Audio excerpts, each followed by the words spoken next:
길거리에서 만난 아이의 한마디에 회장은 무너졌습니다. 새벽 검찰 압수수색, 이사회 해임 통보, 평생 키운 사람들이 고개를 숙입니다. 보육원 앞엔 야유가 터집니다. 유튜브용 감성팔이, 돈 되니까 아빠 놀이하는 거지. 그날 밤 민준의 전화. 죄송해요. 제가 부탁드려서 다 망가진 것 같아요. 수학이 넘어 도경의 목소리. 민준아, 내가 이미 잃을 걸 다 잃은 사람이야. 그 말 끝에 도경은 울었습니다. 억울해서가 아니라 후회가 늦게 찾아왔기 때문이었습니다. 늦겨울 서울역 앞 통기타를 든 15살 소년과 모든 걸 잃은 62 재벌 회장이 만났습니다.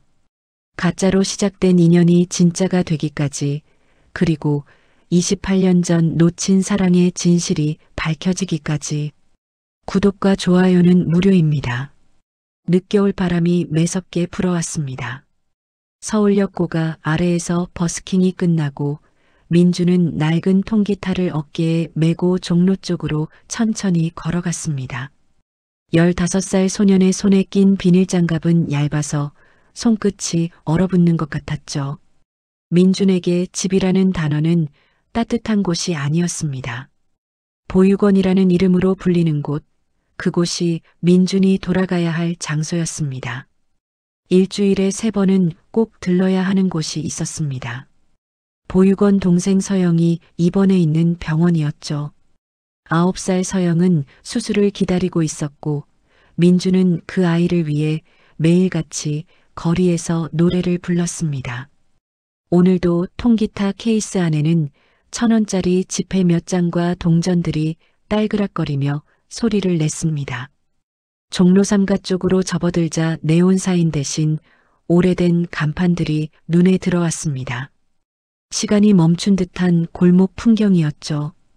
그 골목 끝에 한 남자가 멈춰 서 있었습니다. 한도경, 62의 나이를 가진 남자였습니다. 재개발로 밀려난 경양식집 자리 앞에서 도경은 오래 서 있었습니다. 남은 건 국화 모양 접시 하나와 미도리아라는 희미한 글자뿐이었습니다. 1990년대 초반 도경은 공장 합숙소의 막내였습니다.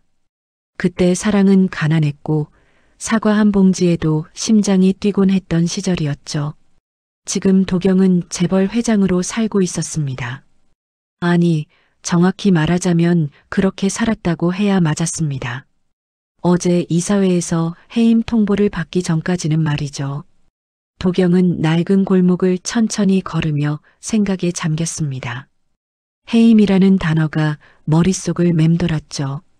평생을 일만 하며 살아왔는데 결국 남는 건 아무것도 없었습니다. 돈도 권력도 다 가져봤지만 정작 중요한 건 사람이었다는 걸 이제야 깨달았습니다. 그런데 그 사람들을 모두 잃어버렸습니다. 발걸음은 무거웠고 마음은 더 무거웠습니다. 길모퉁이에 있는 작은 분식집 앞을 지나갈 때였습니다. 오뎅 국물 냄새가 코끝을 스쳤죠. 도경은 무심코 그쪽을 바라봤습니다. 문간에 한 소년이 서 있었습니다.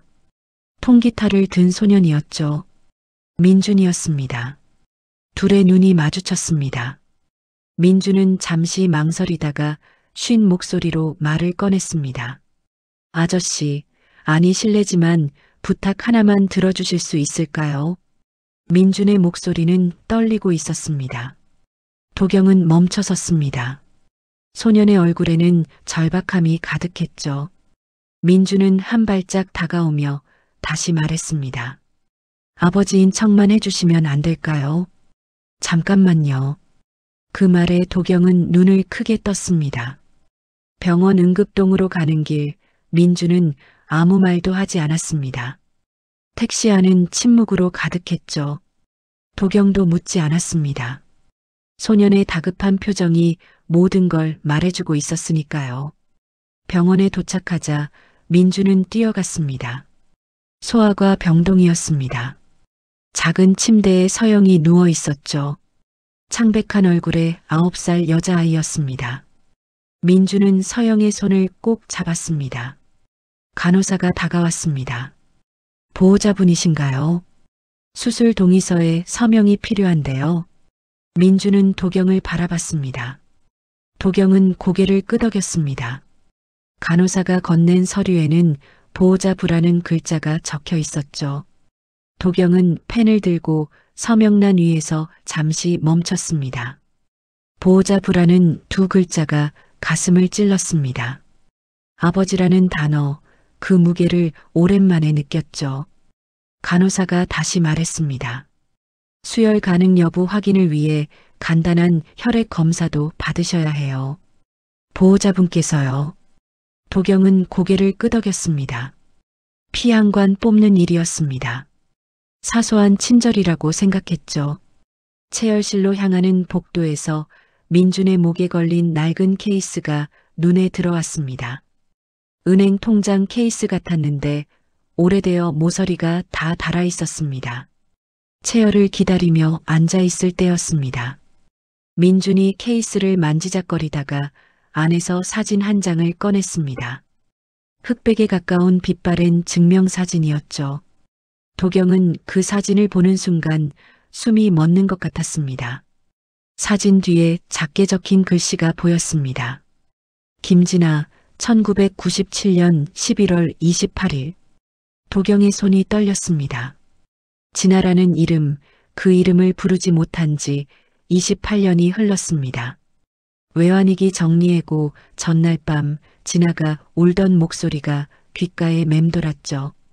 삐삐 번호를 남기고 사라진 진아, 그날 약속 장소에 가지 못했던 자신. 도경은 그날의 후회를 평생 안고 살았습니다. 민준이 차갑게 말했습니다. 걱정하지 마세요. 돈 달라고 할 생각 없어요. 말끝이 미숙하게 어른스러웠습니다. 도경은 소년을 바라봤습니다. 민준의 말투, 눈매, 그리고 표정에서 묘한 느낌을 받았습니다. 알 수 없는 이끌림이었죠. 성급하게 단정 지을 순 없었지만 가슴속에서 무언가가 요동쳤습니다. 체열이 끝나고 대기실로 돌아왔습니다. 서영의 수술 일정이 잡혔다는 소식을 들었죠. 민주는 안도의 한숨을 내쉬었습니다. 도경에게 고맙다는 말을 하려다가 차마 입이 떨어지지 않았습니다. 대신 민주는 주머니에서 호떡 봉지를 꺼냈습니다. 병원 앞에서 산 따끈한 호떡이었죠. 돈 대신 이거라도요. 뜨거우니까 조심하세요. 민주는 호떡을 건네고는 서둘러 병실로 들어갔습니다. 도경은 호떡 봉지를 들고 한참을 서 있었습니다. 따뜻한 온기가 손바닥을 데웠습니다. 문득 핸드폰을 꺼냈죠. 여전히 외우고 있는 번호가 있었습니다. 80년대 삐삐 시절의 번호였습니다. 공장 합숙소의 냄새, 연탄 냄새, 새벽 경적 소리, 그리고 진아의 목소리가 떠올랐습니다. 다음 날 아침 도경은 개인 비서에게 전화를 걸었습니다. 목소리는 평소보다 낮고 단호했죠. 1997년 인천 공장 합숙소 명부를 찾아보게. 그리고 서울 동작구 보육원 기록도 확인해봐. 비서는 잠시 망설이다가 대답했습니다. 회장님, 그게 무슨 말씀이신지요? 도경은 짧게 답했습니다. 김진아라는 이름을 찾는 거야. 전화를 끊고 도경은 창밖을 바라봤습니다. 빌딩 숲 사이로 보이는 하늘은 흐렸습니다. 그날 오후 도경은 병원으로 다시 향했습니다. 서영의 수술비 명세서를 확인하고 싶었죠. 원무과 직원은 고개를 갸우뚱했습니다. 이미 익명 기부로 처리가 되어 있는데요. 도경이 물었습니다. 내가 한 건가요? 직원은 고개를 저었습니다. 아니요, 다른 분이 먼저 처리하셨어요. 도경은 비서에게 다시 전화를 걸었습니다. 자네가 처리한 건가? 비서는 놀란 목소리로 답했습니다. 아닙니다, 회장님. 제가 한 건 보육원 후원금 뿐입니다. 보육원으로 가는 길, 도경은 복잡한 심정이었습니다. 누군가 먼저 손을 내민 것이었죠. 보육원 앞에 도착하자 예상치 못한 광경이 펼쳐졌습니다. 카메라를 든 기자들이 여럿 서 있었습니다. 도경이 차에서 내리자마자 플래시가 터졌죠. 회장님, 길거리 소년을 후원하신다면서요? 이미지 세탁용 쇼 아닌가요? 날카로운 질문이 쏟아졌습니다. 도경은 멈춰섰습니다. 카메라를 피하지 않았죠. 오히려 정면으로 바라봤습니다. 한 기자가 비웃듯 말했습니다. 가짜 아빠 놀이하시는 건가요? 스토리 참 좋네요. 도경은 천천히 입을 열었습니다. 가짜에서 시작해도 진짜로 끝낼 수 있습니다. 그 말에 기자들이 잠시 조용해졌습니다. 도경은 계속 말했습니다. 저도 한때는 누군가의 도움이 필요한 사람이었습니다. 합숙소 막내였고 사과 한 봉지도 귀했던 시절이 있었죠. 그때 받은 작은 친절들이 저를 여기까지 오게 했습니다. 보육원 안으로 들어가자 민준이 창가에 서 있었습니다. 기자들의 목소리가 들렸을 텐데 민준은 아무 말도 하지 않았습니다.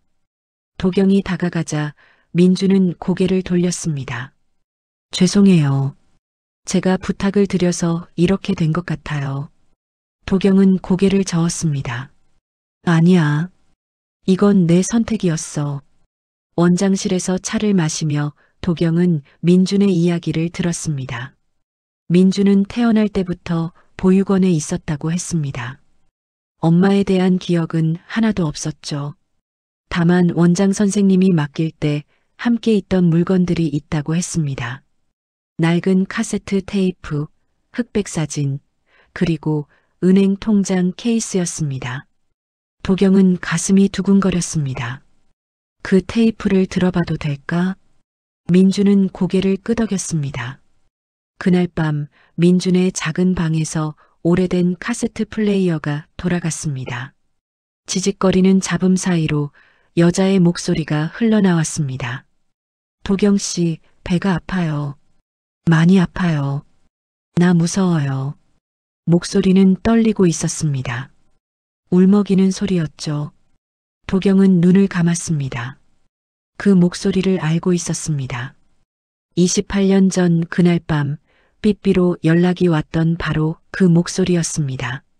민준이 테이프를 멈추고 케이스를 보여줬습니다. 볼펜으로 흘려 쓴 글씨가 있었죠. 11월 28일 미도리아 앞. 도경은 손을 떨며 케이스를 받아들었습니다. 미도리아는 그 경양식집 이름이었습니다. 도경과 진아가 자주 가던 곳이었죠.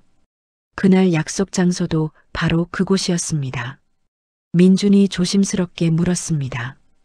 이 목소리 주인을 아세요? 도경은 대답하지 못했습니다. 확신할 수 없었죠. 아니, 확신하기가 두려웠습니다. 만약 진아였다면, 만약 민준이 정말로 라는 생각이 머릿속을 맴돌았습니다.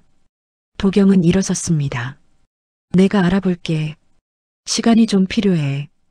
민준은 고개를 끄덕였습니다. 복도를 나서는 도경의 뒤에서 민준이 작게 말했습니다. 저는 괜찮아요. 제가 누구 아들인지 몰라도요. 서영이만 건강하면 돼요. 도경은 뒤돌아보지 않았습니다.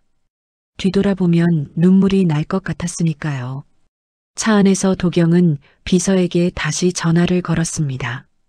1997년 11월부터 12월 사이 인천 지역 산부인과 기록을 찾아봐. 김진아라는 이름으로. 비서는 조심스럽게 물었습니다. 회장님, 혹시 무슨 일이신지요? 도경은 짧게 답했습니다. 내가 찾아야 할 사람이 있어. 오래전에 놓친 사람이지.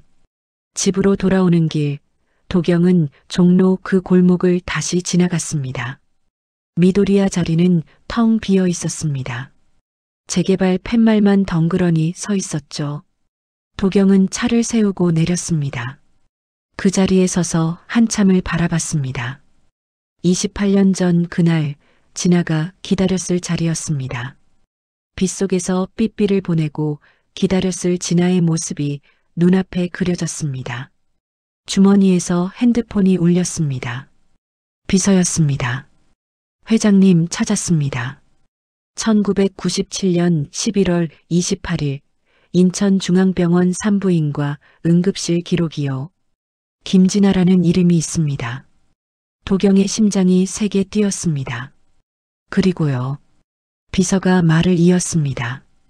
조산으로 응급 입원했다가 이틀 뒤 퇴원했다고 나와 있습니다. 아기는 어떻게 됐나? 도경의 목소리가 떨렸습니다.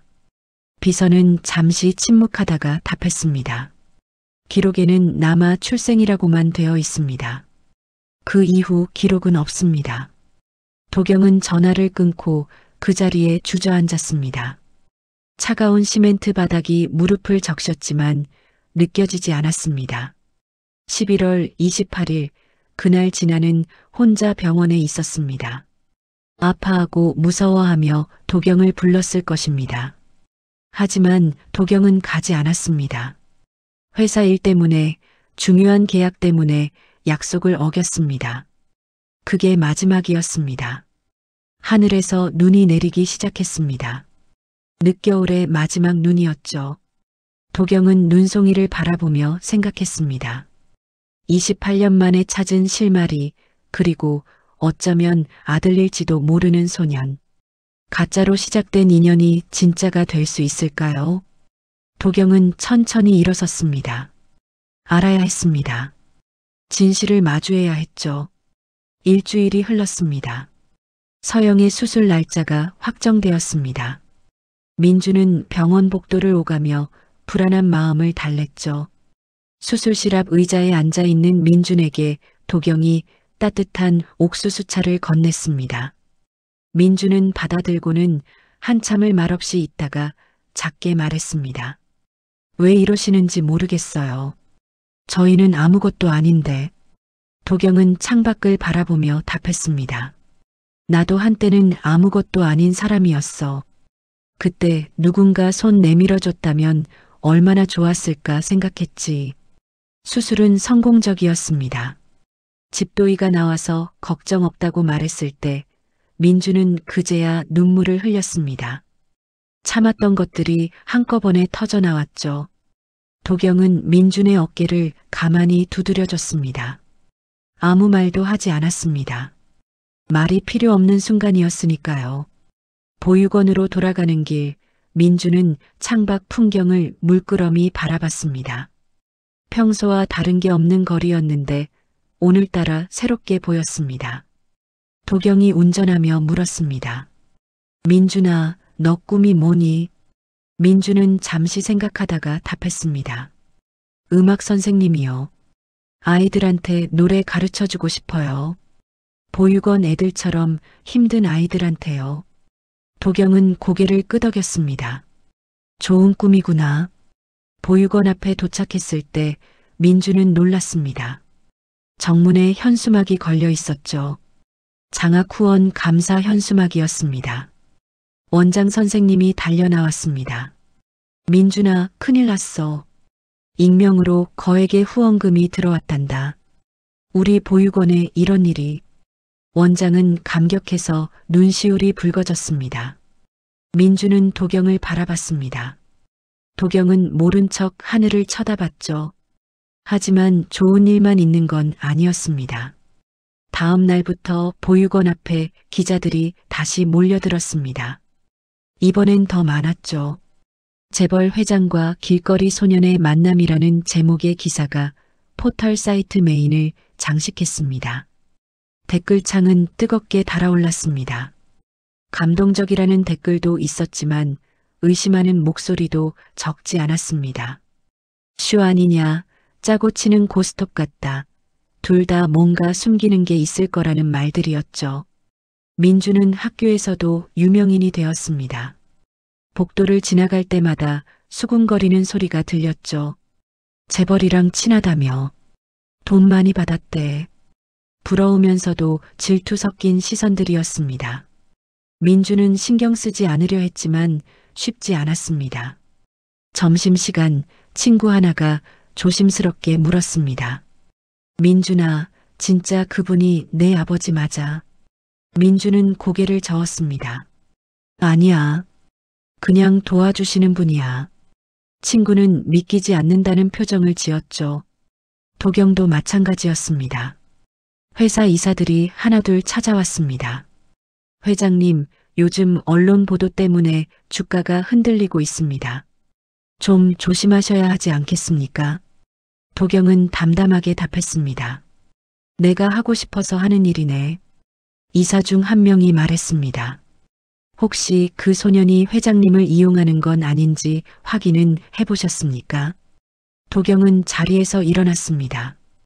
회의는 여기까지입니다. 더 이상 이 이야기는 하지 맙시다. 그날 저녁 도경은 비서로부터 조사 결과를 받았습니다. 두툼한 파일이었죠. 1997년 합숙소 명부에 김진아라는 이름이 있었습니다. 같은 시기 도경과 함께 일했던 기록이었죠. 그리고 보육원 기록에는 민준이 1997년 12월 2일에 맡겨졌다고 나와 있었습니다. 맡긴 사람은 김진아 산모의 건강 상태가 좋지 않아 양육이 어렵다는 메모가 함께 있었습니다. 도경은 손이 떨렸습니다. 날짜가 맞아떨어졌습니다. 11월 28일 조산, 그리고 며칠 뒤 보육원에 아기를 맡김. 진아는 혼자서 모든 걸 견뎌냈던 것입니다. 도경은 의자에 깊이 앉았습니다. 진아의 목소리가 귓가에 맴돌았죠. 도경 씨, 나 무서워요. 그 말을 도경은 끝내 듣지 못했습니다. 아니, 듣고도 가지 않았습니다. 파일 마지막 페이지에는 진아의 행방에 대한 내용이 있었습니다. 1998년 2월 이후 기록이 끊겼다고 했습니다. 주민등록도, 건강보험 기록도, 통신 기록도 없었죠. 마치 사라진 것처럼. 도경은 비서에게 전화를 걸었습니다. 더 찾아봐. 병원 기록, 약국 기록, 뭐든지 다. 비서는 조심스럽게 물었습니다. 회장님, 혹시 그 소년이 정말로 회장님의... 도경은 말을 끊었습니다. 아직 모르네. 하지만 알아야 해. 며칠 뒤 민준의 학교에 도경이 찾아왔습니다. 음악실 앞에서 기다리고 있었죠. 수업이 끝나고 나온 민준은 놀랐습니다. 어떻게 여기까지? 도경은 손에 든 가방을 내밀었습니다. 통기타 케이스였습니다. 새 기타였죠. 민준은 손사래를 쳤습니다. 이건 너무 비싼 거예요.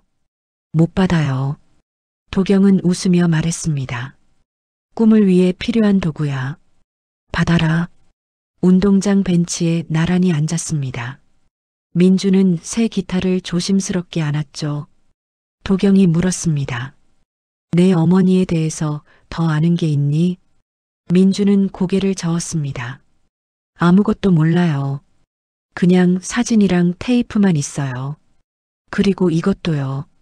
민준은 주머니에서 작은 은색 십자가 목걸이를 꺼냈습니다.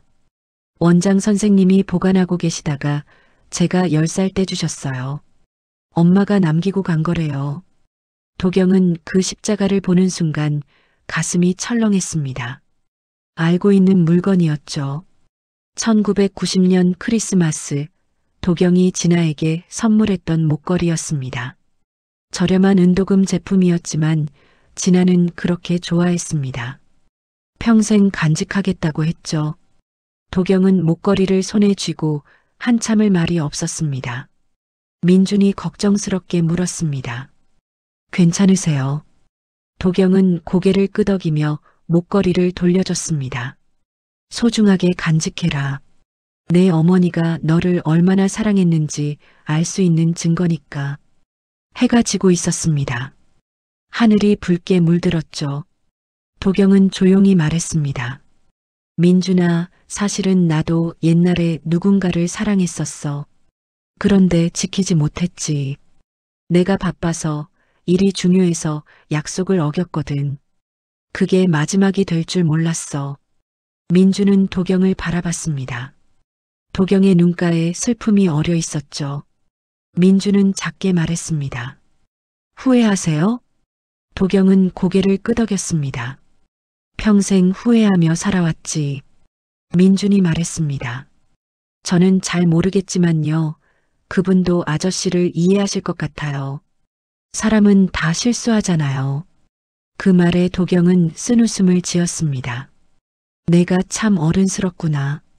민주는 고개를 저었습니다. 아니에요. 저도 후회 많아요. 서영이한테 더 잘해줄 걸. 동생들한테 더 친절할 걸. 그런 거요. 둘은 한참을 말없이 앉아 있었습니다. 저녁 바람이 시원하게 불어왔죠. 도경은 일어서며 말했습니다. 이제 가자. 저녁 먹으러. 오늘은 내가 먹고 싶은 거 먹어. 민주는 망설이다가 답했습니다. 그럼 오뎅 국물이요. 도경이 웃었습니다. 그거면 되겠니? 민준도 웃으며 답했습니다. 그게 제일 맛있어요. 한도진, 도경의 동생이자 그룹 부회장이었습니다. 68배 나이에도 날카로운 눈빛을 잃지 않은 사람이었죠. 도진은 형의 최근 행보를 조용히 지켜보고 있었습니다. 집무실에서 비서를 불러 지시했습니다. 그 소년에 대해 알아봐. 보육원 배경, 주변 인물 다 조사하고. 비서가 조심스럽게 물었습니다. 부회장님, 회장님께서 알게 되시면. 도진은 차갑게 웃었습니다. 형을 위해서 하는 일이야. 확인은 해봐야지. 며칠 뒤 도진은 도경을 찾아왔습니다. 사무실이 아닌 집으로 왔죠. 형, 요즘 힘들어 보이는데 괜찮아? 도경은 차를 마시며 답했습니다. 괜찮네. 도진은 소파에 앉으며 말을 이었습니다. 그 소년 말이야. 혹시 유전자 검사 같은 거 해봤어? 도경은 찻잔을 내려놓았습니다. 왜 그런 걸 물어보나? 도진은 부드럽게 미소 지었습니다. 형이 이용당할까봐 걱정돼서 그래. 요즘 세상에 순수한 사람이 어디 있겠어. 도경은 동생을 똑바로 바라봤습니다. 도진아, 내가 걱정해줘서 고맙지만 이건 내 일이야. 도진은 일어서며 말했습니다. 알았어, 형. 그냥 조심하라는 말이야. 혹시라도 문제 생기면 언제든 말해. 내가 정리해줄게. 그 말투가 도경은 마음에 걸렸습니다. 정리라는 단어가 불편했죠. 같은 시각 보육원에서는 민준이 원장과 마주 앉아 있었습니다. 원장은 걱정스러운 표호로 말했습니다. 민준아, 선생님이 하는 말 오해하지 말고 들어.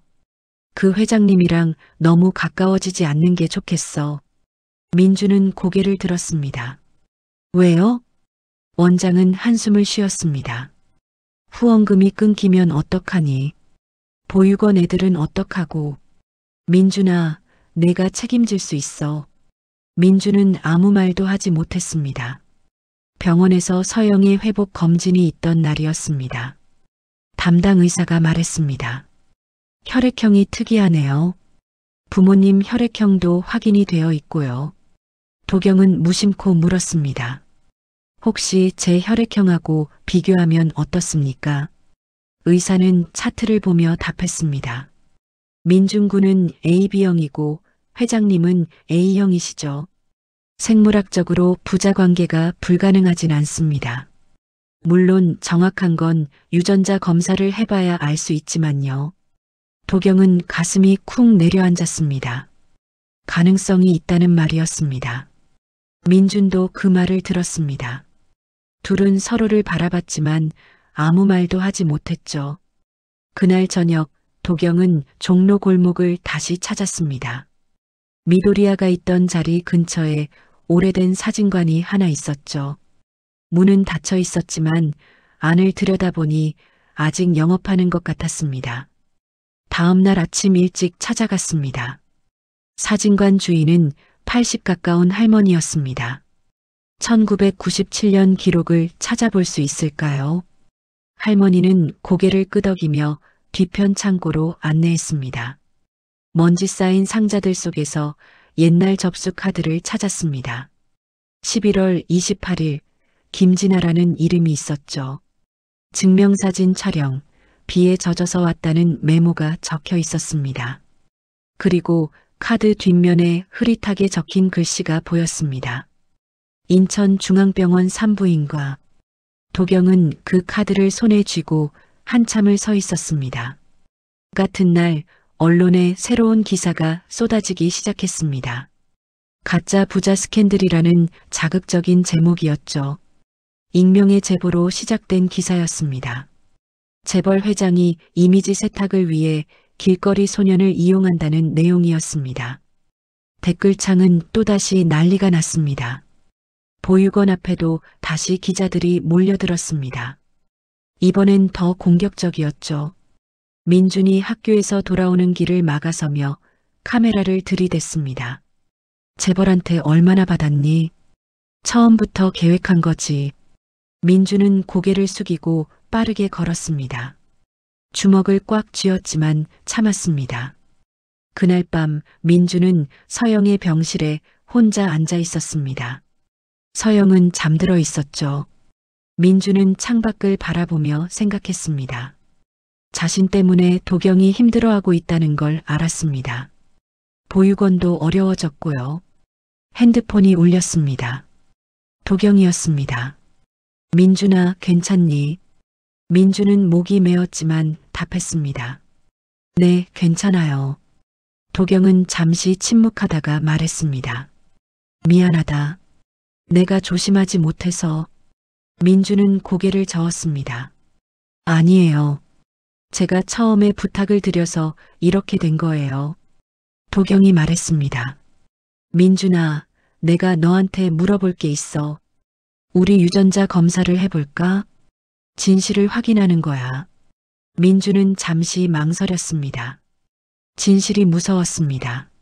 만약 아니라면 모든 게 끝날 것 같았죠.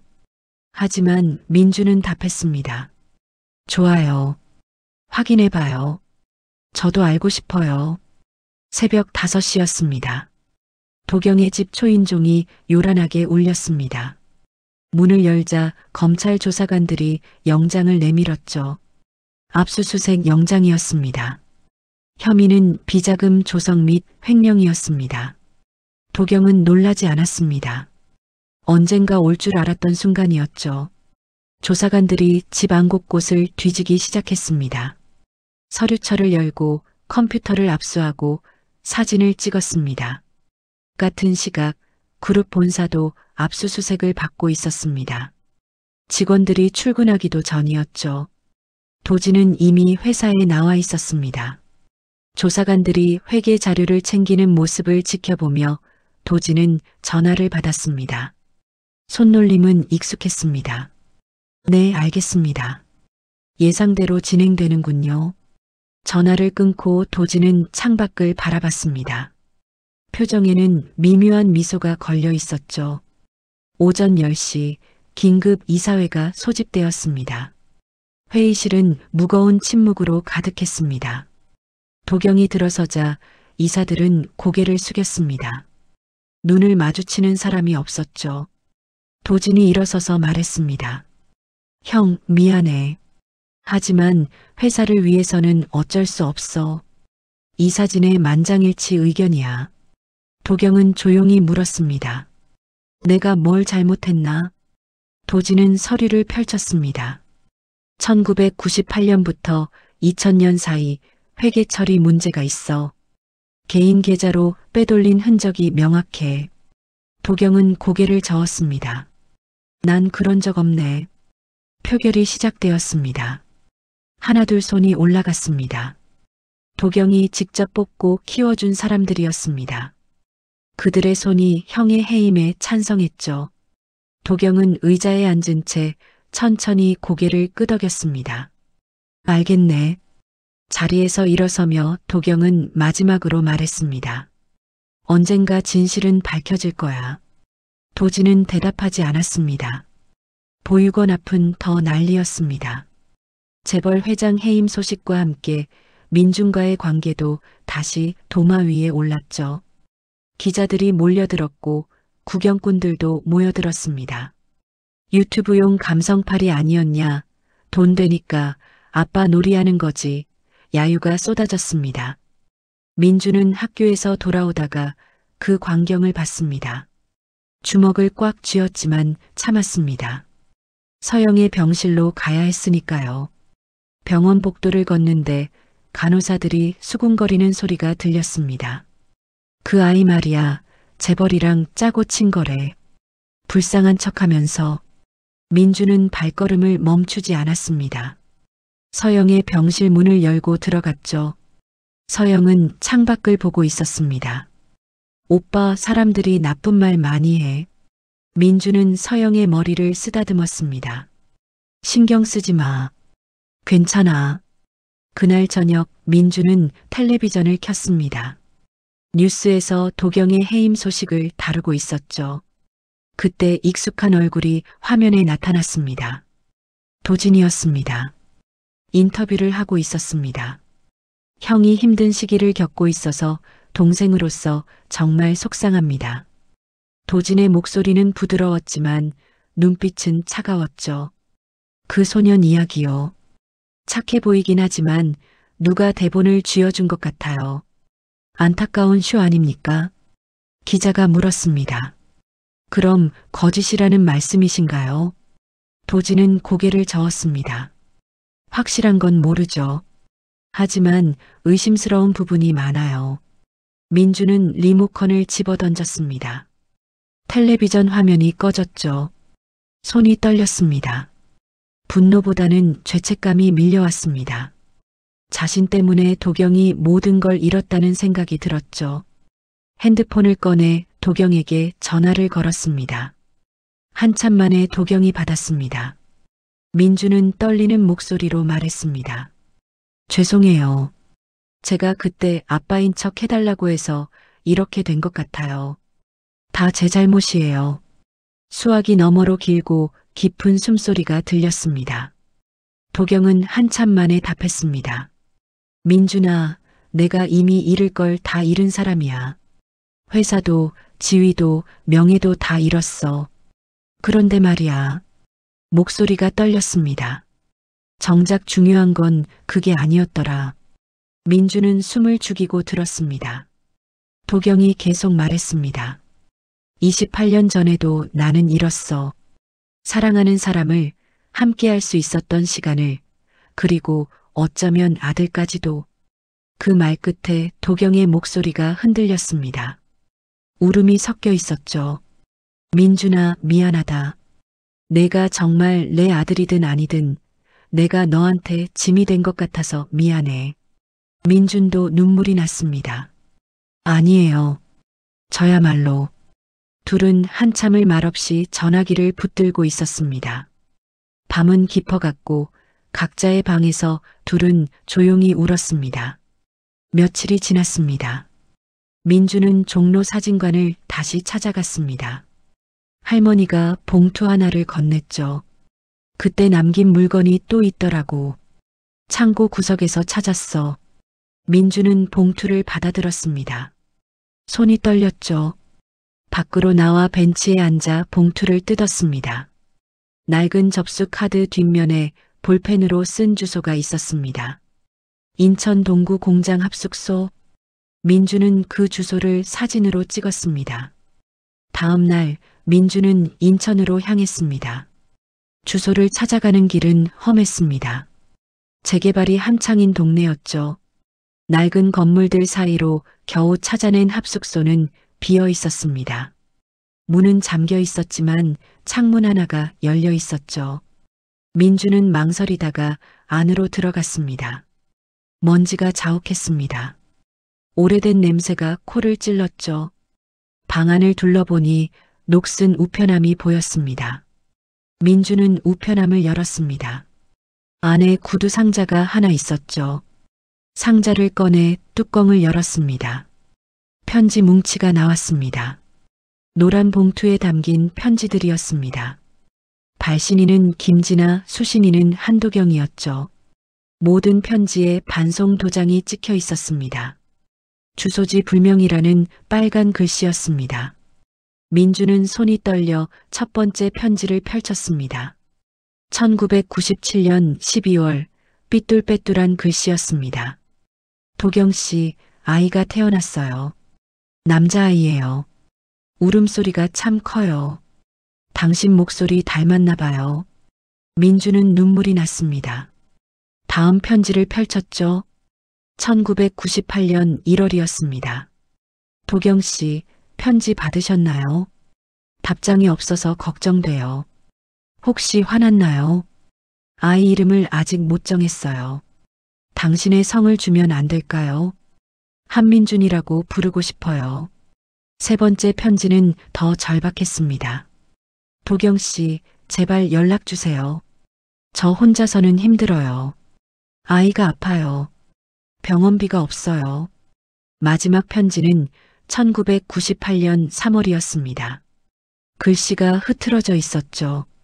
도경 씨, 이제 기다리지 않을게요. 아이를 좋은 곳에 맡기기로 했어요. 제가 키울 수 없어요. 미안해요.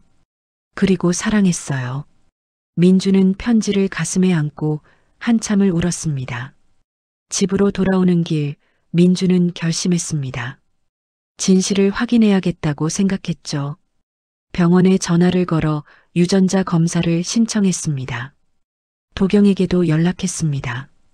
검사 받으러 같이 가요. 도경은 짧게 답했습니다. 알겠다. 이틀 뒤 방송국에서 연락이 왔습니다. 인터뷰 요청이었죠. 민주는 고민했습니다. 원장 선생님은 말렸습니다. 민준아, 괜히 나서지 마. 더 힘들어질 거야. 하지만 민주는 마음을 정했습니다. 제가 하고 싶은 말이 있어요.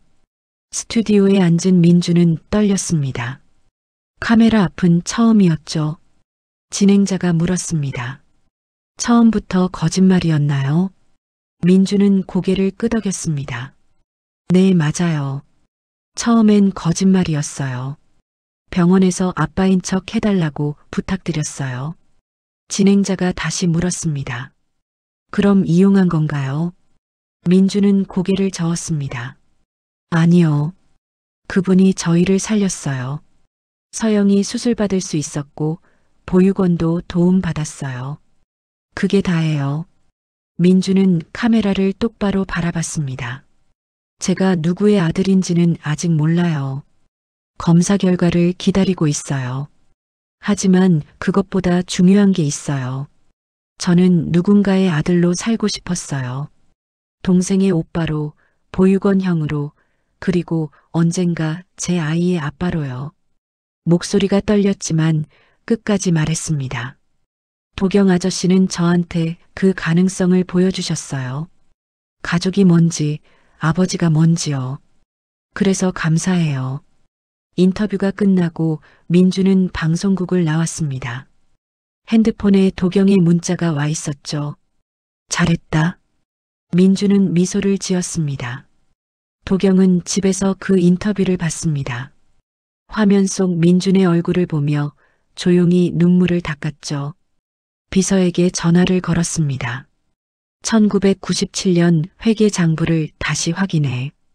도진이 관리했던 계정부터 시작해. 그리고 인천 합숙소 관리인을 찾아.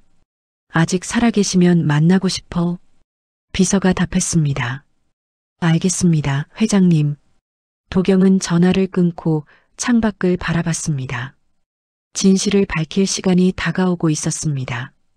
한 달이 흘렀습니다. 그룹이 주도하는 종로 재개발 기공식이 열리는 날이었습니다. 큰 행사였죠. 플래카드가 걸리고 방송 카메라가 여러 설치되었습니다. 구청장과 국회의원도 참석했습니다. 단상 위에는 도진이 서 있었죠. 깔끔한 정장을 입고 미소를 지으며 인사를 건넸습니다. 신사업 계획을 설명하는 도진의 목소리는 자신감으로 가득했습니다. 관중석은 꽉 찼습니다. 주민들과 기자들, 그리고 회사 임원들이 앉아 있었죠. 식순이 진행되고 있었습니다. 도진이 기념사를 시작하려는 순간이었습니다. 뒤편에서 누군가 걸어 나왔습니다. 도경이었습니다. 손에는 낡은 카세트 플레이어를 들고 있었죠. 사람들이 웅성거렸습니다. 도진의 표정이 굳었습니다. 도경은 단상으로 천천히 걸어갔습니다. 경호원들이 막아서려 했지만 도경은 멈추지 않았죠. 마이크 앞에 섰습니다. 오늘 여러분께 진실을 말씀드리려고 왔습니다. 도진이 다가오며 말했습니다. 형, 지금 뭐 하는 거야? 도경은 동생을 바라봤습니다. 내가 숨긴 것들을 보여주려고 카세트 플레이어의 재생 버튼을 눌렀습니다. 스피커에서 거친 잡음이 흘렀습니다. 그리고 통화 목소리가 들렸죠. 부회장님 말씀대로 처리했습니다. 회장님 개인 계좌로 보이게 했고요. 서류도 수정했습니다. 예, 알겠습니다. 관중이 술렁였습니다. 도진의 얼굴이 하얗게 질렸죠. 도경이 말했습니다. 1998년 내가 내 명의로 비자금을 만들 때 녹음된 거야. 합숙소 관리인이 보관하고 계셨지. 도경은 가방에서 서류를 꺼냈습니다. 옛 합숙소 관리인의 진술서였습니다. 그리고 1997년부터 98년까지의 회계 자료도 펼쳤죠. 붉은 줄이 그어진 부분들이 선명했습니다. 이 돈들은 내가 쓴 게 아니야. 내가 가로챘지. 그리고 내 이름으로 돌렸어. 도진이 소리쳤습니다. 증거 조작이야. 믿지 마세요. 도경은 고개를 저었습니다. 조작이 아니야. 검찰이 다시 조사하면 밝혀질 거야. 그때였습니다. 관중석 뒤에서 민준이 달려왔습니다. 숨을 헐떡이며 봉투를 들고 있었죠. 단상 아래에서 외쳤습니다. 조작이면 제 피도 조작인가요? 사람들이 민준을 바라봤습니다. 민준은 봉투를 높이 들었습니다. 유전자 검사 결과예요. 오늘 나왔어요. 도경은 단상에서 내려왔습니다. 손이 떨렸죠. 민준에게서 봉투를 받았습니다. 봉투를 뜯는 도경의 손놀림이 느렸습니다. 종이를 꺼내 펼쳤죠. 눈으로 글자를 따라갔습니다. 부자관계 일치 확률 99.997%. 도경의 눈에서 눈물이 흘렀습니다. 민준도 울고 있었죠. 둘은 서로를 바라봤습니다. 28년 만에 만난 부자였습니다. 도경은 마이크를 다시 잡았습니다. 목소리가 떨렸지만 또렷했습니다. 이 자리에서 제 아들을 찾습니다. 28년 전 제가 지키지 못했던 사랑의 결실입니다. 관중석에서 박수가 터져 나왔습니다. 카메라 플래시가 번쩍였죠. 도경은 민준에게 손을 내밀었습니다. 민준아, 이제 늦지 않았을까? 민준은 그 손을 잡지 않았습니다. 민준이 고개를 저었습니다. 눈가에는 웃음이 번졌지만 슬픔도 섞여 있었죠. 저는 제 자리를 찾겠어요. 누구의 아들로만 사는 게 아니라요. 민준은 관중을 바라봤습니다. 누군가의 아들이 되고 싶은 아이들이 있어요. 저처럼 보육원에서 자라는 동생들이요. 엄마 아빠를 기다리는 아이들이요. 저는 그 아이들 곁에 서고 싶어요. 목소리는 떨렸지만 확고했습니다. 도경은 민준을 바라보며 고개를 끄덕였습니다. 알겠다. 그럼 우리 함께 그 아이들 곁에 서자. 민준은 눈물을 닦으며 웃었습니다. 좋아요. 그제야 도경의 손을 잡았죠. 관중석에서 다시 박수가 울렸습니다. 이번엔 더 크고 따뜻했습니다. 그때 경찰차 사이렌 소리가 들렸습니다. 경찰들이 단상으로 올라왔죠. 도진에게 다가갔습니다. 한도진 씨 횡령과 배임, 증거인멸 혐의로 체포합니다. 경찰관이 수갑을 채웠습니다. 도진은 저항하지 않았습니다. 형, 나도 살고 싶었어. 그게 잘못이야. 도경은 동생을 바라봤습니다. 살고 싶은 게 잘못이 아니야. 남을 짓밟고 산 게 잘못이지. 도진은 고개를 떨구고 끌려갔습니다. 기자들이 몰려들었습니다. 마이크와 카메라가 도경과 민준을 향했죠. 질문이 쏟아졌습니다. 기분이 어떠세요? 앞으로 계획은 뭔가요? 도경은 민준의 어깨를 감싸며 말했습니다. 잃어버린 시간은 되돌릴 수 없습니다. 하지만 남은 시간은 제대로 살고 싶습니다. 아들과 함께, 그리고 도움이 필요한 아이들과 함께요. 민준도 고개를 끄덕였습니다.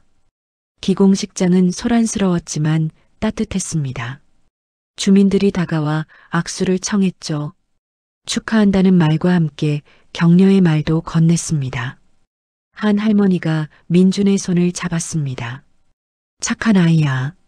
내 엄마도 하늘에서 기뻐하실 거야. 민준은 눈물을 참으며 답했습니다. 감사합니다. 해가 기울고 있었습니다. 도경과 민준은 나란히 걸었습니다. 종로 골목을 지나며 도경이 말했습니다. 미도리야 자리에 뭘 만들면 좋을까? 민준은 잠시 생각하다가 답했습니다. 아이들이 올 수 있는 곳이요. 음악도 배우고 밥도 먹고 쉴 수 있는 곳이요. 도경은 미소를 지었습니다. 좋은 생각이야. 그렇게 하자. 둘은 종로 골목 끝에 섰습니다. 석양이 골목을 붉게 물들였죠. 도경이 조용히 말했습니다. 진아야, 미안해. 늦었지만 우리 아들 잘 키울게.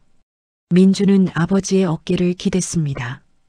처음으로 아버지라는 단어가 자연스러웠습니다. 바람이 불었습니다. 따뜻한 봄바람이었습니다. 봄이 왔습니다. 보육원 마당에 벚꽃이 피었죠.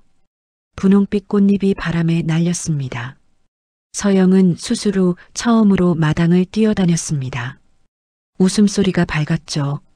민주는 벤치에 앉아 기타를 튕기며 서영을 바라봤습니다. 오빠, 나 이제 완전히 나은 것 같아. 서영이 달려와 안겼습니다. 민주는 동생의 머리를 쓰다듬었습니다. 그래, 다행이다. 보육원 입구에 컨테이너 하나가 설치되었습니다. 간이 매점처럼 꾸며졌죠. 도경이 직접 설계를 감독했습니다. 간판이 달렸습니다. 누구나의 아들, 딸 재단이라는 이름이었습니다. 민준이 지은 이름이었죠. 도경은 간판을 보며 흡족한 표정을 지었습니다. 좋은 이름이야. 민준은 수줍게 웃었습니다. 재단 개소식 날이었습니다. 보육원 아이들이 모두 모였죠. 원장 선생님과 직원들도 함께였습니다. 지역 주민들도 초대받아 왔습니다. 도경은 정장 대신 편한 점퍼를 입었습니다. 단상에 오르지 않고 아이들 사이에 섰죠. 오늘부터 여기서 여러분과 함께하려고 합니다. 아이들이 박수를 쳤습니다. 컨테이너 안은 따뜻했습니다. 간이 주방이 만들어져 있었고 작은 테이블들이 놓여 있었죠. 도경이 앞치마를 두르고 말했습니다. 오늘 메뉴는 오뎅 국물과 계란빵입니다. 옛날 합숙소에서 먹던 거예요. 접시는 좀 예쁘게 준비했어요. 국화 모양 접시를 꺼내 보여줬습니다. 아이들이 신기한 듯 바라봤죠. 민주는 기타를 들고 노래를 불렀습니다. 아이들도 따라 불렀습니다. 웃음소리가 가득했죠. 서영은 오뎅을 호호 불며 먹었습니다. 맛있어, 오빠. 민주는 웃으며 답했습니다. 많이 먹어. 도경은 아이들에게 계란빵을 나눠주며 한 명 한 명 이름을 물었습니다. 기억하려고 노력하는 모습이었죠. 점심을 먹고 난 뒤 도경은 민준을 불렀습니다. 잠깐 산책하자. 둘은 보육원 뒷길을 걸었습니다. 조용한 길이었죠. 도경이 주머니에서 낡은 국화 접시 사진을 꺼냈습니다. 이 접시 내 엄마랑 자주 보던 거야. 미도리아에서요. 민주는 사진을 받아들었습니다. 오늘부터 집 접시예요. 도경은 고개를 끄덕였습니다. 그래, 우리 집 접시지.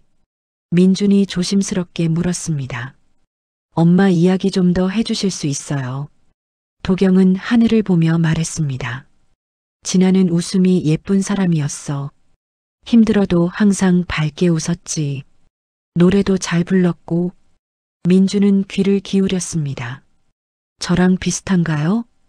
도경은 웃으며 답했습니다. 많이 닮았어.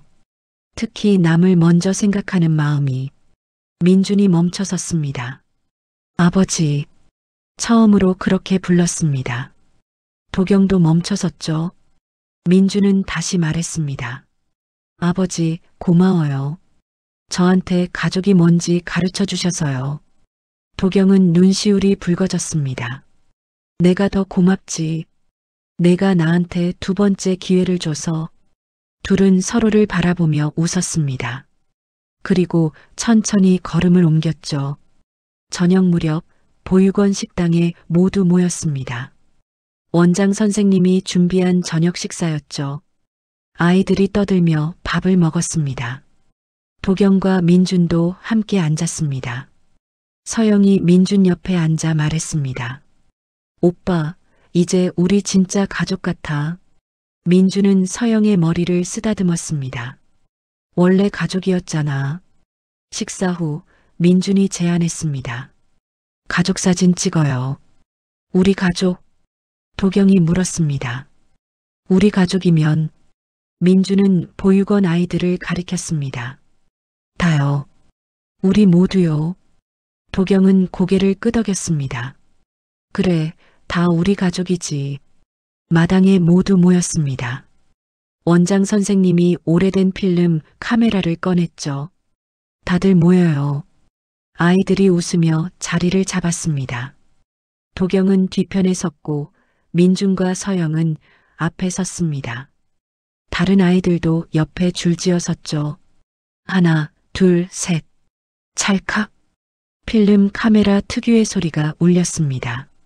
사진이 현상될 때까지 기다렸습니다. 서서히 모습이 드러났죠. 웃고 있는 얼굴들이었습니다. 도경은 사진을 들고 한참을 바라봤습니다.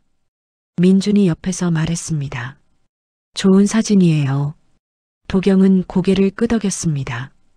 우리의 시작이야. 밤이 깊어갔습니다.